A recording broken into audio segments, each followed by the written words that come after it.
iPhone, iPod, iTunes, it's possible none of those awesome toys would be around if not for the Apple device that started it all, the Macintosh desktop. Look at that vintage machine. It turns 25 Saturday, and to celebrate, iReporter's been showing off their vintage Macs and all things Apple, even one man's laptop, handmade by his mom. She started buying Mac G4 laptops on eBay that were broken. And when she had enough of these together that she could build one working laptop, she built this for me, which is my G4 iBook. Her total invested price in this Mac is $175, and it is a little rocket ship. Isn't that amazing? Of course, he's not the only member of the Apple Army. Blake Patterson in Alexandria, Virginia is another Mac head with a huge collection of computers. He joins us now from home in Alexandria. Blake, welcome. Walk us through your bike cellar. What you got down there? Hello, Chuck. Thanks for having me. Well, I've got a lot of vintage machines. I got my first computer back in '82, and it really kind of stuck. And it was just this amazing thing using it and all the different machines available at the time. And so I've collected a number of machines that I owned, and also some that I couldn't really afford back as a 12-year-old kid.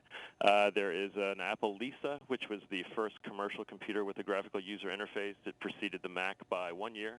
And then there's a classic Mac. I got a classic Mac. It still works. It's great. It's a lovely machine. It is. I've got a Next Station, which was the computer resulting from Steve Jobs' work away from Apple for those years in the late 80s and early 90s.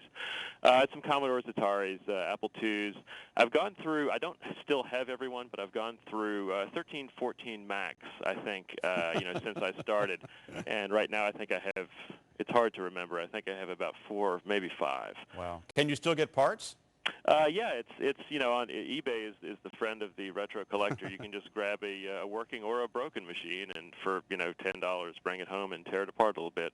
Remind us of the floppy drive. What was the storage capacity of that thing? Well, not much, right? The Apple II, which is where I first hit the floppy, was about 140K, not megabytes, not gigabytes. Right. That's quite a tiny bit, about the same as a Word document of any normal length.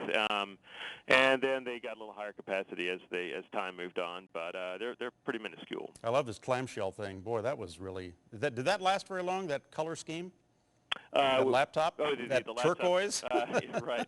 Apple, I think they wowed everyone with a dramatic color scheme, and then they sort of backed off a little bit with more subtle designs. And it's interesting to look at the evolution over the years. No kidding. So, what's the resale value of my Mac Classic? Mac Classic, well, if it's actually one of the first, the first unit they put out, I think you probably could get a few $100s for it. If it was new in box, unopened, you would get about. The sky's the limit. You'd get about $40,000-$50,000, I think. Well, I love seeing your bike. Where's your poster of Farrah Fawcett, though, man? Well, I've got a poster of Princess Leia on a wall. You but do? But no Farrah Fawcett. Oh wow! And this is your tricked out Mac down here. We're looking at the color scheme. The red, blue, and yellow?